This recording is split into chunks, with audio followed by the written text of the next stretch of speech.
Well, I'm thankful for the wonderful way in which the Lord just moves and orchestrates, even in the design of a service. It may come as a surprise to you, but often we don't talk ahead of time about the different parts of the service. At least I don't, with Chuck and Joe and those who put their service together. And more often than not, I really marvel at how the Lord moves in their heart, so that it marries very closely to what we're going to hear and sit under as we come to the Word. And that's certainly true this morning as we think about God's great name, as we think about His holiness, and then even as we were singing that last hymn together, with every breath I long to what? I long to follow Jesus. And the reason we have strength to do that is because He made a promise to us. He promised that He would come and bring us home. And I hope you are holding on to that promise. I hope that promise is the strength of your soul, because that is exactly the theme of the passage that's before us this morning in the book of Daniel, chapter 8. I had intended to come to this passage last Sunday, and the Lord sort of orchestrated events in my life that made it impossible for me to stand and even speak to you. And I'm thankful for God's recuperative grace and strength and healing. And I know many of you in the congregation have also been sick, and so you know that strength from the Lord and the grace that He gives. But I was frustrated. I thought, Lord, I really want to get to chapter 8. This is a passage that the Lord has used in my life deeply as I've prepared for it. And I couldn't understand why at the moment the Lord did that. And then I got thinking over the course of this week as I went back, almost went back and redid the whole message based on things that have happened in the last 15 days. If you think about what's gone on in the last 15 days, it really gives us pause, doesn't it? I mean, in the last 15 days, we have seen unusual, difficult, disturbing, tumultuous things that have gone on around us and in our world and in our country. There was the attempted assassination of a former president. I mean, most of us have not seen anything like that in recent history. Some of us are old enough to remember the last time that happened. We saw a sitting president decide to step away from a race that he seemed very committed to do. We, in just this weekend, saw some very blasphemous activity celebrated on a global scale. And at some point, as all of these things come together, I don't know about you, but I had a set of questions that come. And I'm sure you've had these questions. One of the questions that I've contemplated on, Lord, what is going on? I mean, what is actually happening in the broader scale of your plan? I mean, I know what's going on because I listen to the news. I follow a news feed, and it's actually several, and so I actually know the events, but I want to know more than just the events. I want to know from God's perspective, what is happening, what is going on? And then I had another question I'm sure you've had, Lord, how long can this go on? I mean, it just seems every month, every year it gets worse. We thought it couldn't get any worse than events that took place last year, and here we are, and it's worse. And surely, Lord, it can't get any worse, and then the next thing happens, and you just kind of raise your hand to the Lord, and you say, Lord, oh my word, what is going on, and how long can this go on? And then here's the real question, isn't it? Why do you allow this? I mean, why do you keep letting this happen? Lord, how much more do they have to do before you step in? I mean, how much more can go on? How much more damage can be done? How much more difficulty can be introduced? How much more confusion can be engendered? How much more pain and suffering can be created before you actually step in? And so these are questions that I know I'm asking, and I'm sure you're asking, and we are not the first people to ask those kind of questions. In fact, we're coming to a text, and we know as we come to this text that this is a very intriguing, it's a very impacting, and a very disturbing chapter in the book of Daniel. In fact, we know this because Daniel tells us how he felt at the end. Look at verse 27 of our text in chapter 8. He said this at the very end of the verse. Or let's just read verse 27. Daniel said, I, Daniel, was overcome and I lay sick for several days. I mean, this is what this chapter did, and the vision that he saw did to Daniel.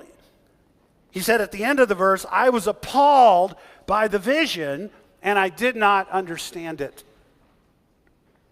I mean, so there are times in the providence of God where God reveals things that are coming in the future that are so disturbing and so unsettling and so confusing that they have this kind of effect even in the life of a seasoned, mature, faithful, committed believer like Daniel.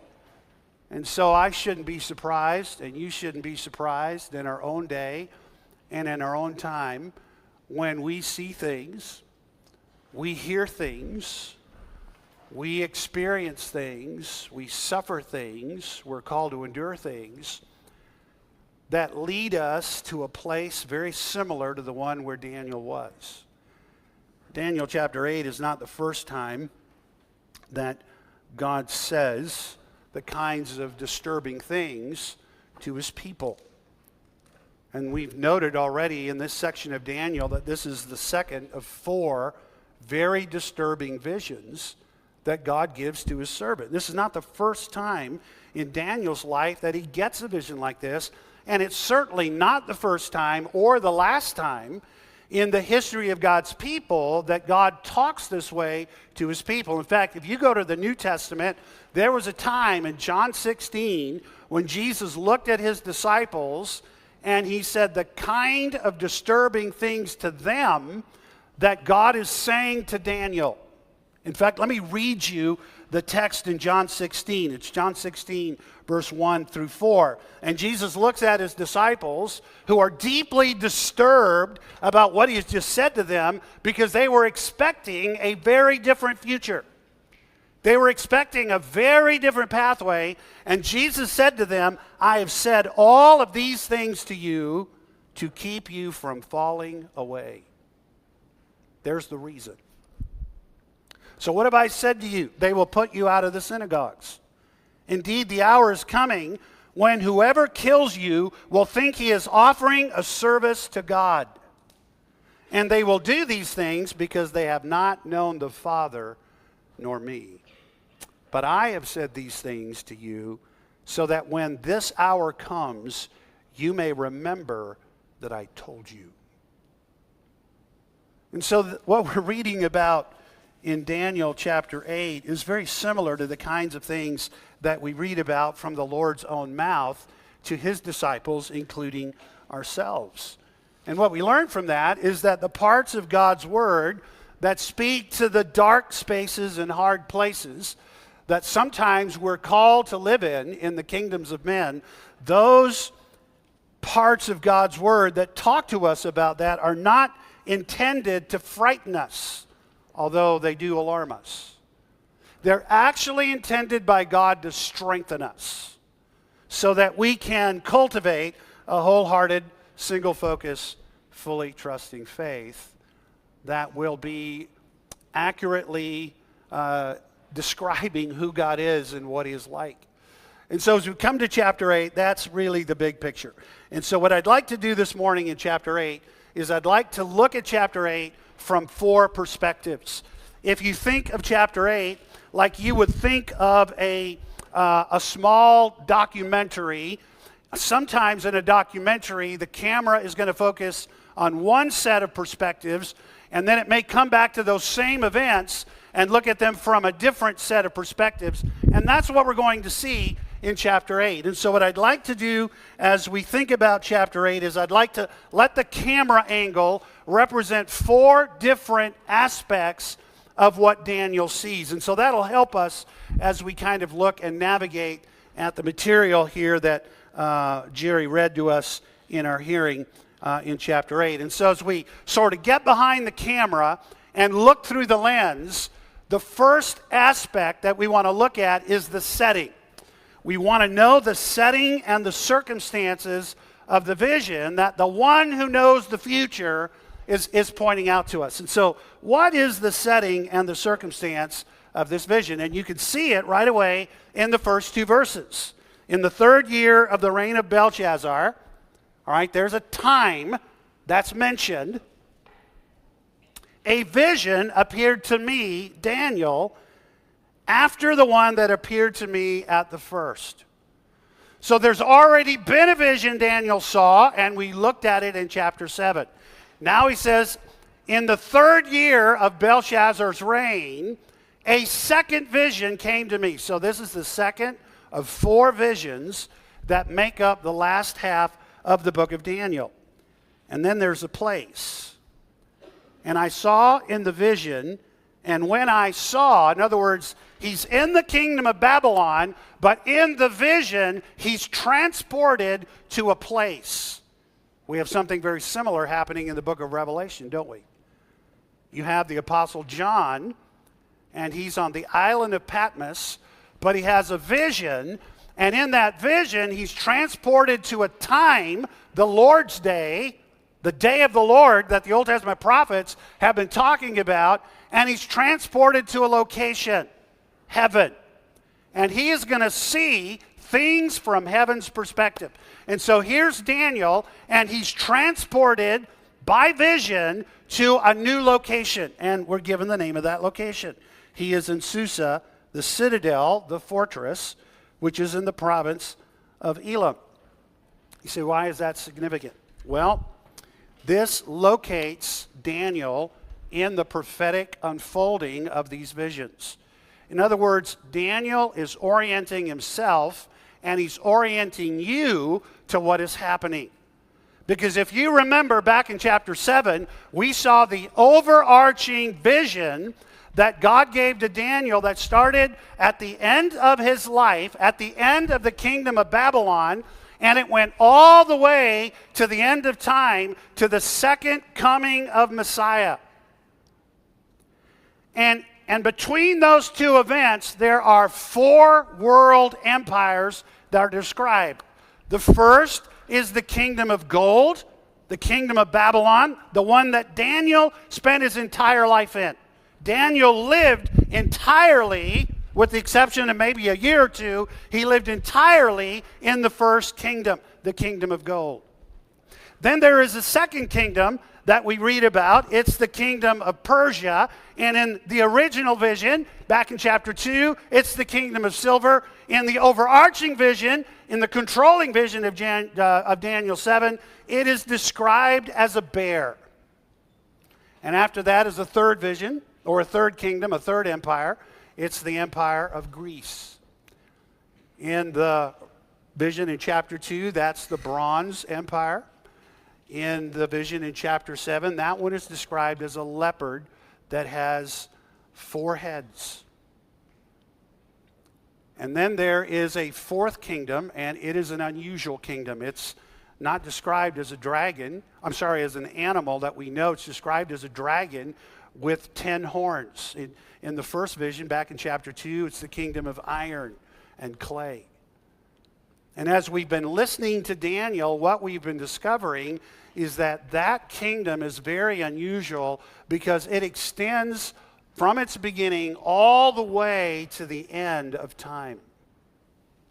And it appears, as we looked at those visions, that that fourth kingdom actually has 2 iterations. And so as Daniel has been trying to piece all of this together, the first thing he does as he gets this vision in chapter 8 is he locates himself in this timeline. Where am I in the timeline? And where he is in the timeline is he is at the end of things and he is at the beginning of things. He is at the end of the long period of 70 years of captivity that God has ordained for his people. He's at the end of a very long and faithful life in the service of Babylon and in the service of at least 4 kings, the last being Belshazzar. He is at the beginning of a new kingdom that is coming, the kingdom of Persia. Under this kingdom It's a very long kingdom. It's a kingdom that lasts about 200 years. The kingdom of Babylon, in contrast, lasted about 60 years. So Daniel is at the end of that kingdom. He's at the beginning of the second kingdom. And in that kingdom, some interesting things are going to happen. God's people are going to be allowed to go back to Jerusalem by King Cyrus. But toward the end of that kingdom, it's going to get worse for them, and there's going to be a horrific persecution that is raised up against them by a king named Ahasuerus and his henchman named Haman. You remember Haman? And God is going to rescue his people from total annihilation through the faithful service of a man named Mordecai and a woman named Esther. That's all in that second kingdom.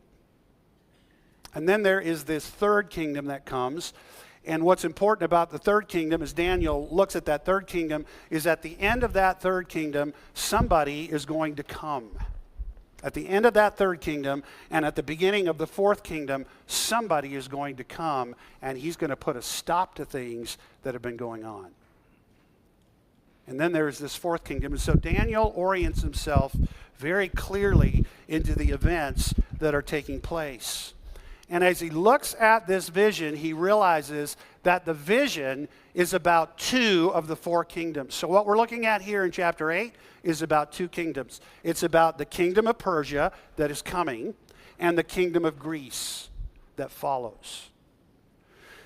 And so as Daniel orients himself to this vision, he also receives this vision in a language that is different from the early part of the book. We've already noted that this part of the book is in Hebrew, which means that it is unique information that God intends specifically to give to his people. And here's the point I think that Daniel is trying to make to us, and it is this, that we will never understand what happens in human history unless we look at it through the lens of what God intends to do for his people. This history is not just the history of Persia. It's not just the history of Greece and Rome. It is the history of how those nations play out in God's big plan for Israel. And so that's what's happening here. By the time we get to the end of this vision, there has been stunning good news that Daniel has received. Because as you read the vision, at the end of the vision, there is a temple that is being rededicated.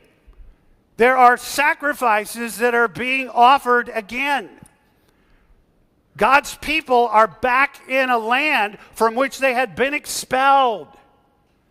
I mean, remember where Daniel is. He is in Babylon at the end of the first kingdom, and during this period of time, King Nebuchadnezzar tore down the temple, he burned Jerusalem, and he took all of the people in Jerusalem captive, and he brought them to Babylon. And as we open Daniel 8, they're still there. The temple is still down, the city is still burned, and the people are still in Babylon.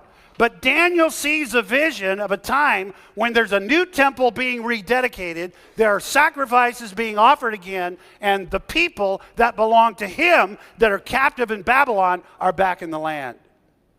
So somewhere between Daniel's time and the end of chapter 8, God's people are brought back into Israel, the city of Jerusalem is rebuilt, and the temple is reestablished.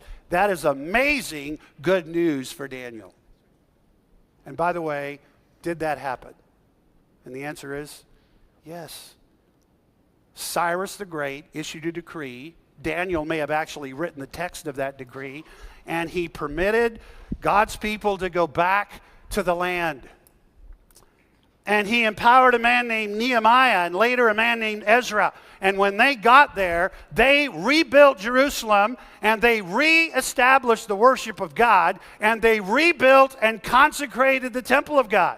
And you can read all about it in books like Nehemiah and Ezra.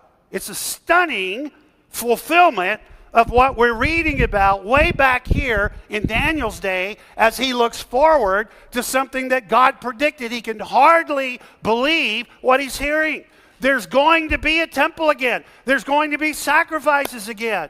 The people are going to be brought into the land again. So there is stunning good news in this vision. But there's also deeply disturbing news. Because as Daniel receives the vision, he realizes that there are some things that are going to happen in this land.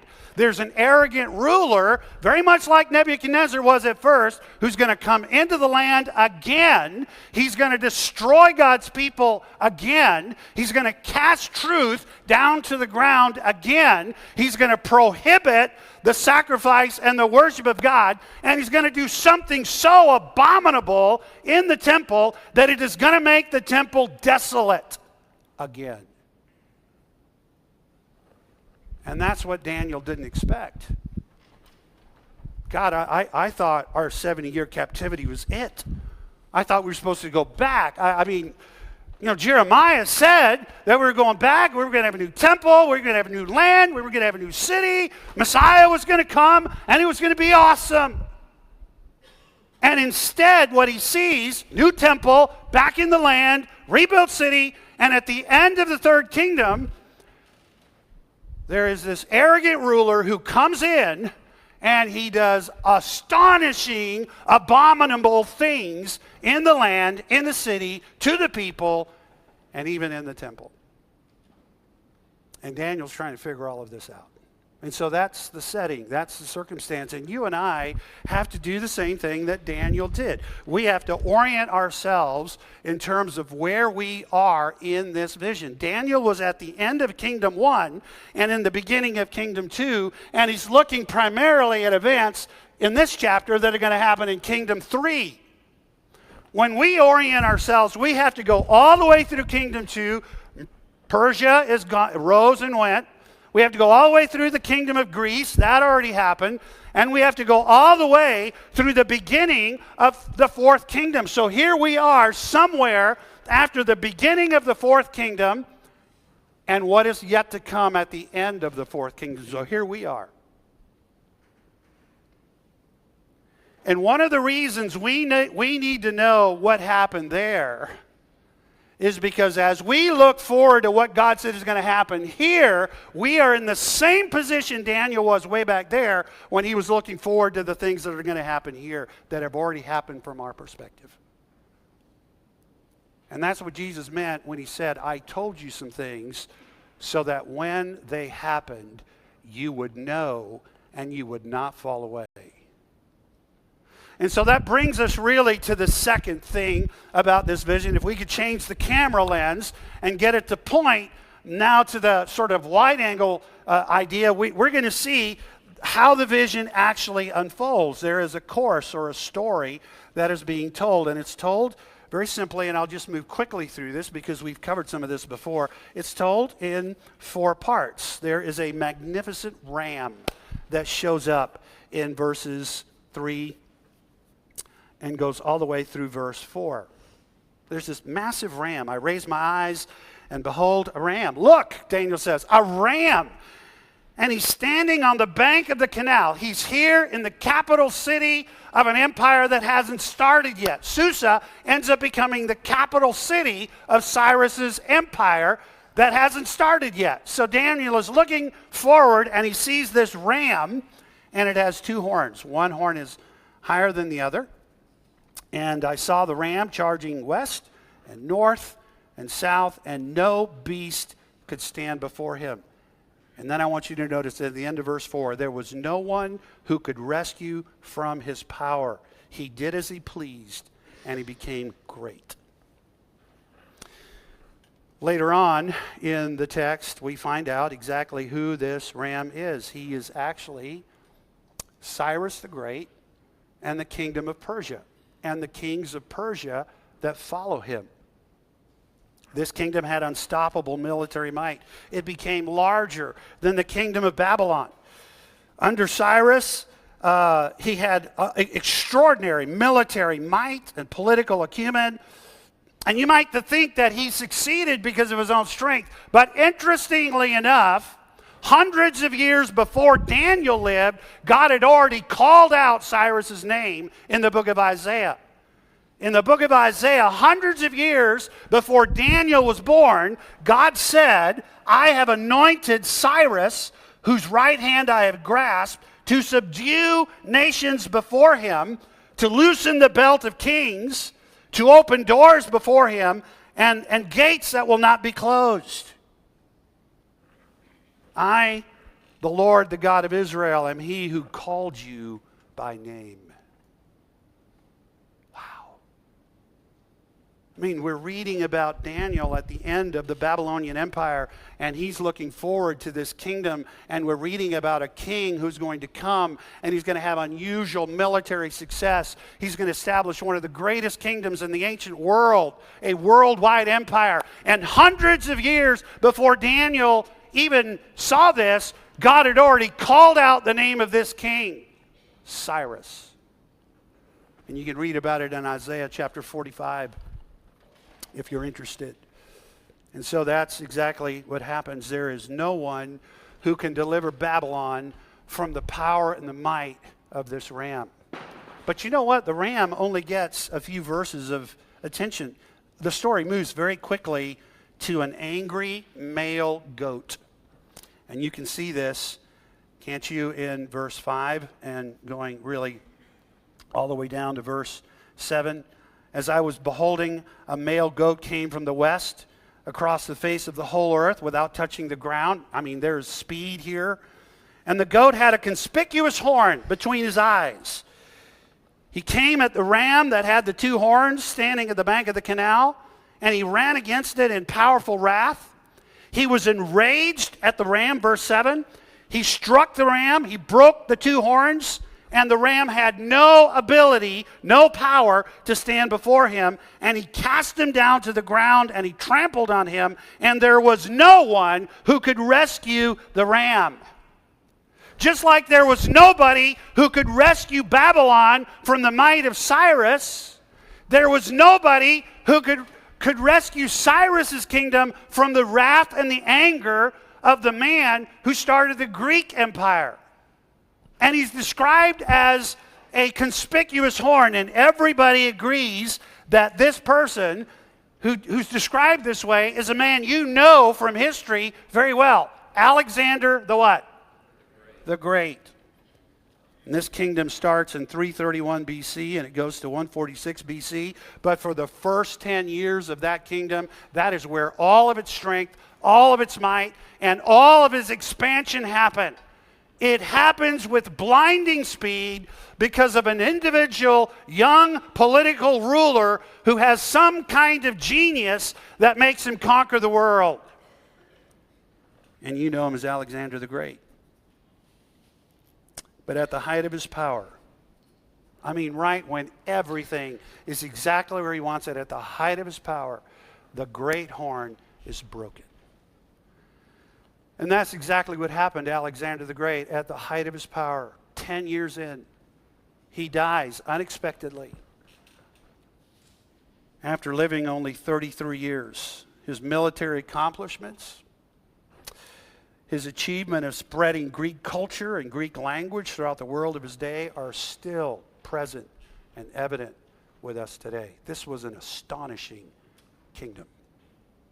So what happens after this king dies? What happens in the third kingdom that nobody could stand against? What happens in that third kingdom when the first king, the powerful king that establishes everything, Alexander the Great, what happens when he dies? And the text says there are 4 mighty horns that come up. Look at what you see in verse 8. Then the goat became exceedingly great, but when he was strong, the great horn was broken. There's the death of Alexander the Great. And instead of it, or in its place, came up 4 conspicuous, large, majestic horns toward the 4 winds of heaven. And by the way, that's exactly what happened. If you look back on history, when Alexander the Great died in 323 BC, he had no heir. And so the kingdom was divided among his 4 generals. You remember back in Daniel 7, we talked about a leopard that had 4 heads? Here is the kingdom of Greece that was described as a leopard, and now it has 4 rulers. There are 4 sort of sub-kingdoms that make up this empire. And 2 of them matter for the sake of our vision. One of them was a general named Ptolemy, and he took Egypt. and he took Judah. And the other was a man named Seleucus, and he took Asia Minor, and he took Babylon and Persia. And then there was Cassander and Lysimachus, who took the other parts of the kingdom. But the two that matter that we're going to meet again in Daniel are Ptolemy and Seleucus, the Seleucid kingdom and the Ptolemy kingdom. And they're predicted right here in the text. And these two kingdoms, kings that come from these two kingdoms, are going to constantly be at war with each other. And the reason that is important, because if one kingdom wanted to get to the other kingdom with his army, he had to march through a middle ground. And the middle ground between these two kingdoms was a beautiful, glorious land called Israel. And if you've ever been to Israel, you know that if you want to get to Egypt from anywhere, you've got to go through Israel. And if you want to get from Egypt to anywhere, you've got to go through Israel. And so these two kingdoms that are being mentioned here in passing in Daniel chapter 8 actually came about. And here's the point I want to make again to us. What Daniel is looking at that is still future, we stand over here from our location and we look back, and it's what? It's history. When Daniel was way back at the end of the first kingdom looking forward, none of this had happened yet. When we look back, most of it has happened. And so Daniel is looking forward to prophecy. We are looking back on fulfillment. You say, why does that matter? Because the God who told Daniel the future didn't just tell Daniel the future because he knew it. He told Daniel the future because he planned it. He orchestrated it.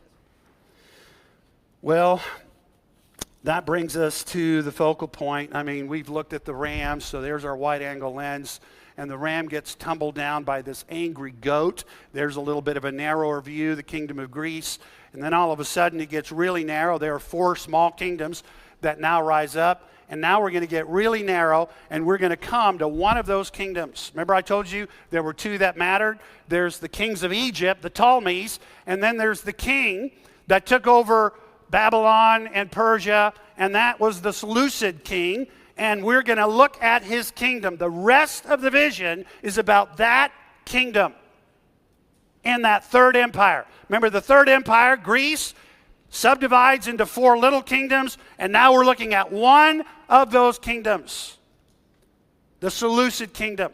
And we're actually going to zero in on that kingdom, and we're going to go way down into that kingdom to one of its kings.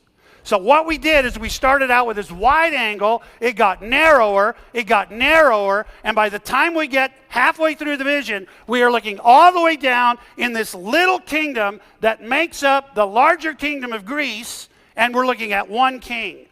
And we don't know his name yet, but we do know this. He is described as a wicked little horn. Look at verse 9. Out of those 4 kingdoms, out of those 4 rulers, out of one of them comes a little horn. And he grew exceedingly great toward the south and toward the east and toward the glorious land. And in verse 10, it grew great even to the host of heaven. And some of the host and some of the stars it threw down to the ground and trampled on them. And by the way, let's just stop there and remember something. You remember back in Genesis 15, God told Abraham, I'm going to give you descendants, and they're going to be as numerous as what? The stars of heaven.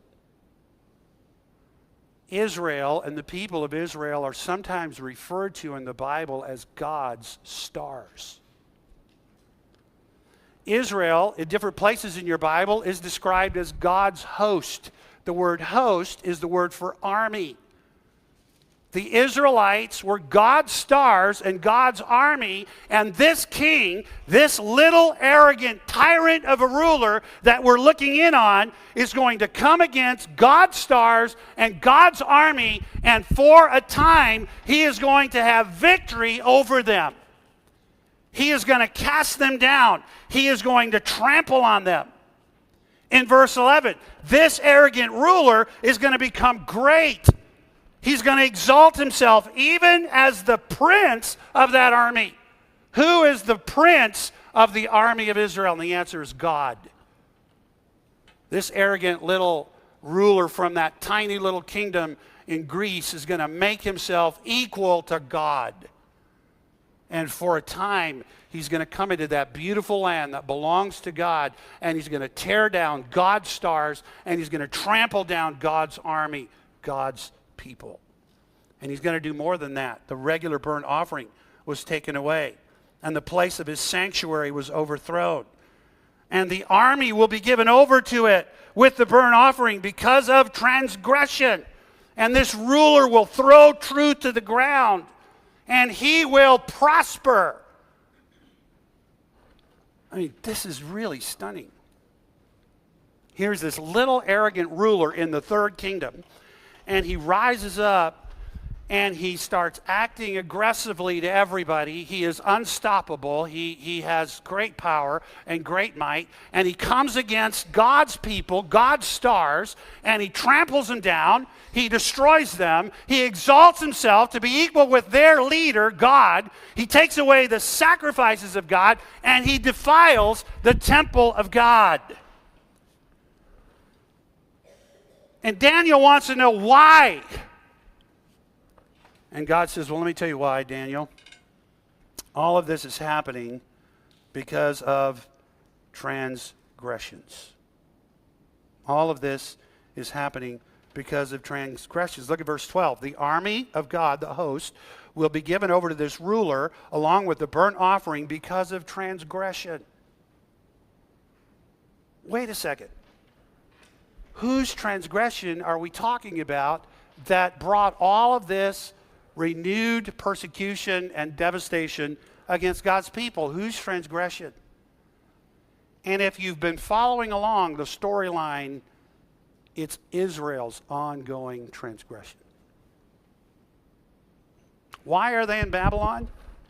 We went all the way back to chapter 1. Why did God give the people of Israel into Nebuchadnezzar's hand? Why did he give the temple vessels into Nebuchadnezzar's hand? Why did he let Nebuchadnezzar destroy Jerusalem and destroy the temple? And the answer is because of the rebellion and the sin of his people.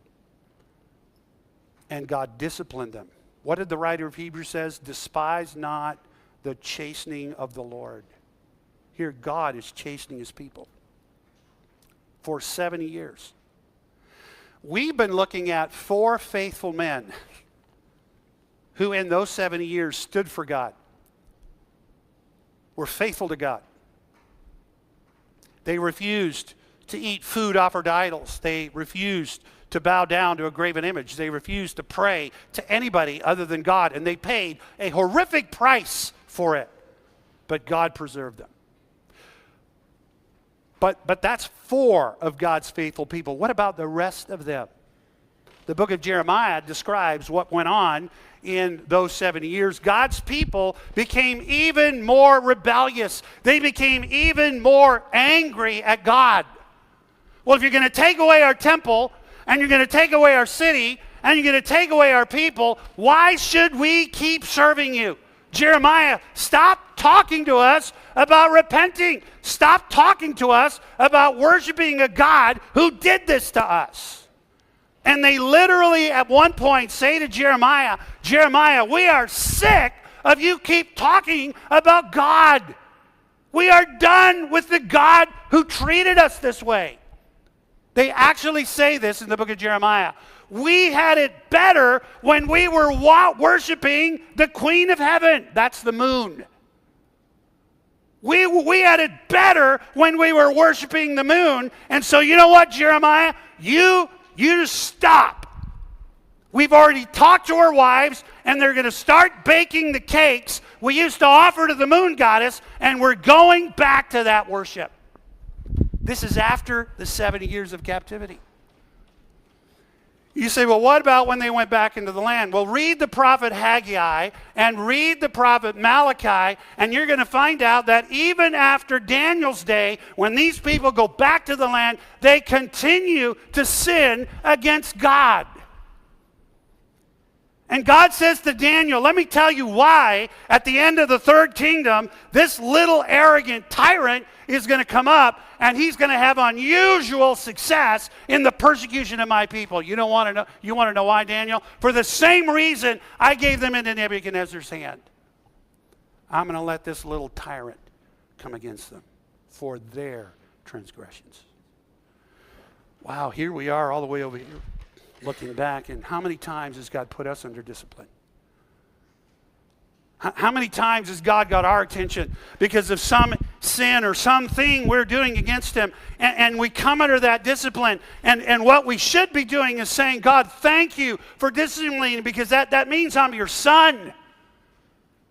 And instead we chafe against the discipline of God. We chafe against the hardness of the discipline. I mean, how many times do people say, well, if this is how God is going to treat me, I am done with God. If this is how it's going to be, and this is what God is doing, then I'm done with church, I'm done with Bible, I'm done with worship, I'm done with God. I hope, as your pastor, and as one of the elders on a team of men who love you, that would never happen to one of us. You need to pray for me that would never happen to me. And I need to pray for you that it would never happen to you. But this is a real danger. And this is one of the major lessons in this book. Well, that brings us to the third lens, and that is the interpretation. Look at verses 15 through 25. There's a question that's been raised. Daniel sees all of this. He's devastated. But all of a sudden, he hears a conversation that's going on in heaven between two angels or two angelic beings. And one of the angels, you can see this back in verse 13, one of the angels, one of the holy ones, says to the other about this horrible vision that he's seeing about the burnt offering being stopped, and the transgression that makes desolate, and the giving over the sanctuary. And he has a question: how long? How long is this going to go on? And the other angelic being answers, for 2,300 evenings and mornings, and then the sanctuary will be restored. In other words, there was nobody to stop the power of the ram from destroying Babylon. There was nobody to stop the power of Greece from destroying Persia, but there is somebody who's going to put an end to what's going on here. There's going to be a limited time, and then somebody is going to come and put an end to all of this. And you know who that is? We met him back in chapter 7. He's the Son of Man. You know him as Jesus. And he is going to come at the end of the third kingdom and at the beginning of the fourth kingdom, and he is going to put a stop to what is going on here. Look at verses 15 through 17, and we'll see the significance of this vision. Daniel sees the vision and seeks to understand it in verse 15. And there stood one before him as having the appearance of man, and he hears this voice saying, Gabriel. So this is the first time in the Bible we have an angel identified by name. He's going to show up. We're going to interact with Gabriel from here on out. Later we're going to find out a second name. But this angel is given the task of saying to Daniel, listen, I'm going to interpret the vision, and here's what I want you to know. The vision is not for your time. The vision is for something that is going to happen at the end of a kingdom. There is a kingdom, and at the end of that kingdom, this is all going to happen, and we already know what that kingdom is. It's the third kingdom. So there's a whole fourth kingdom to come. So this is actually the angel Gabriel saying, listen, this is not about the final end. This is about things that are going to happen at the end of this third kingdom. When you get to the end, well, Daniel's 400 years away from that. What he's seeing here is 400 years to the future. And Daniel, what you need to know is 400 years from now, approximately, this little tyrant, this arrogant ruler is going to come up. And he's going to be a king of bold face. Look at verse 23. Who understands riddles. His power will be great, but not by his own power. He will cause fearful destruction. He will succeed in what he does. And he will destroy mighty men and the people who are the saints. By his cunning, he will make deceit prosper. And in his own mind, he will become great. He will even rise up against the Prince of Princes. And he shall be broken, but not by human hand. Somebody's going to intervene. Well, history tells us who this man was. There was a man named Antiochus the Fourth, and he named himself Epiphanes. And so you know him as Antiochus Epiphanes. He came to power in a period of time in Israel's history where the temple had been rebuilt, the people had, everything Daniel saw had happened, and here we are, and at the end of this third kingdom, Antiochus Epiphanes comes to power. And he is constantly coming into Israel on his way to beat up Egypt, the kingdom of Ptolemy, and he constantly suffers defeat from time to time in Egypt, and as he comes back, he's so mad that he takes his wrath out on Israel. And he decides that he is going to make the kingdom of Israel his kingdom. And he's going to make everybody in that kingdom like him. And so he introduces all kinds of new customs. He deceives people into following him. And then he does something so arrogant that you'd hardly believe it. He decides that he is going to be the God that people worship.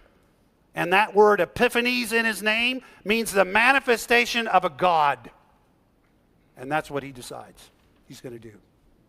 And since he's a God, he's going to go into that land, and he's going to go into the main temple, the temple in Jerusalem, and he's going to dedicate that temple to the God he represents on earth, the god Zeus. And he is going to take that temple, and he's going to offer a sacrifice that is so abominable on the altar of that sacrifice that it's going to make the temple defiled and desecrated because of this abomination that has happened. And so he comes in and he offers a pig on the altar of God. And it defiles the temple. You say, for how long? For 2,300 mornings and evenings.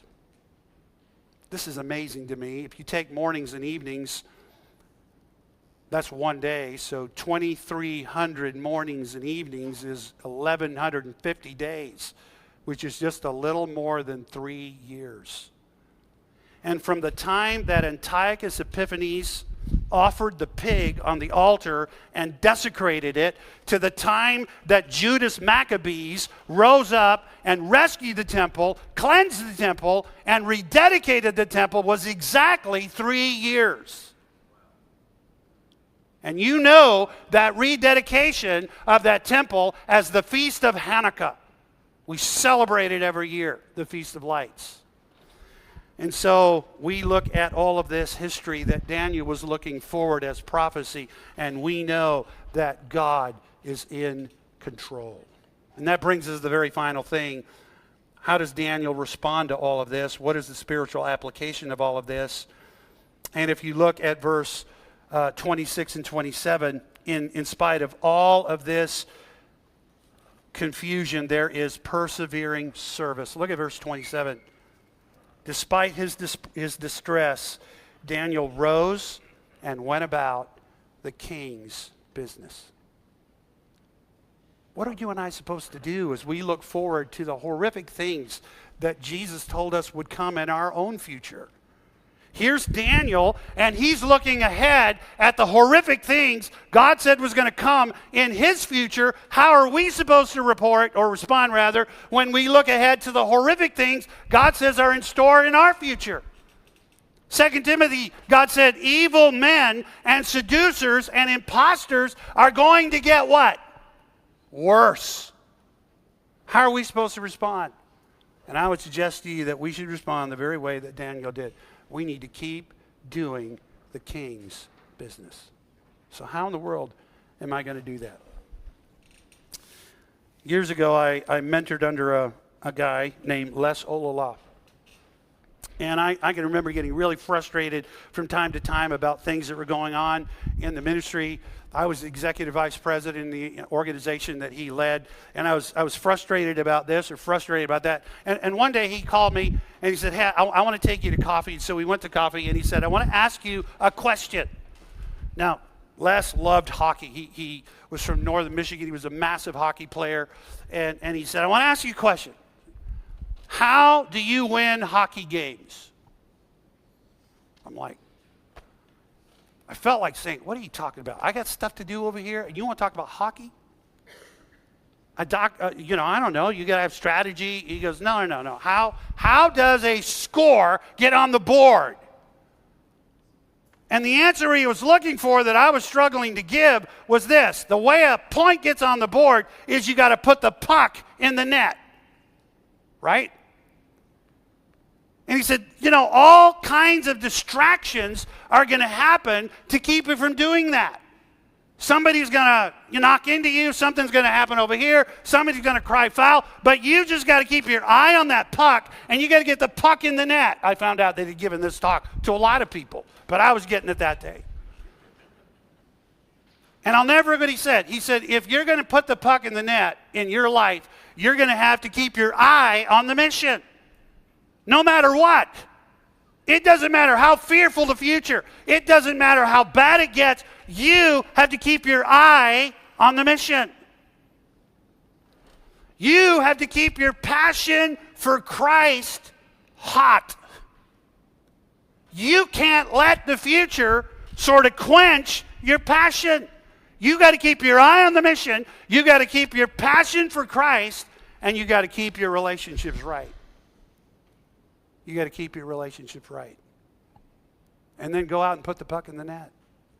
I think if Daniel were here this morning and he would look back, he would just shake his head. He goes, everything I saw back in the city of Susa has happened.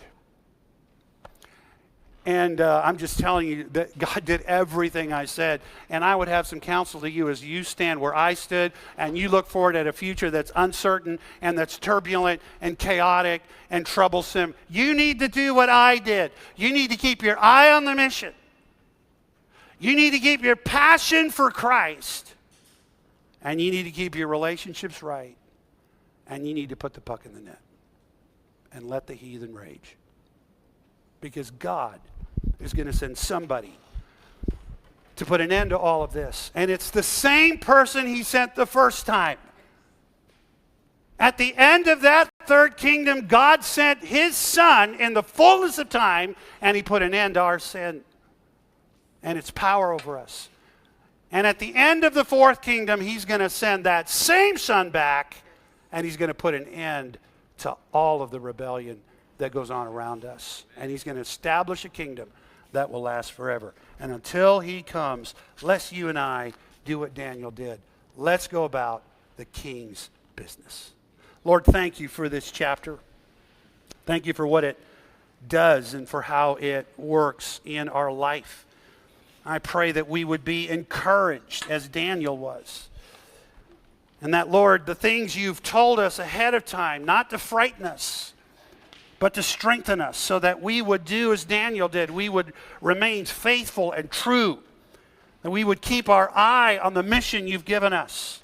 That you would continue to give us strength so that we would keep our passion for you. And that we would keep our relationships with you and with others right. As we live faithfully in the kingdoms of the world while we wait for your coming and the coming of the kingdom that you've promised us. And we'll thank you for this in Jesus' name.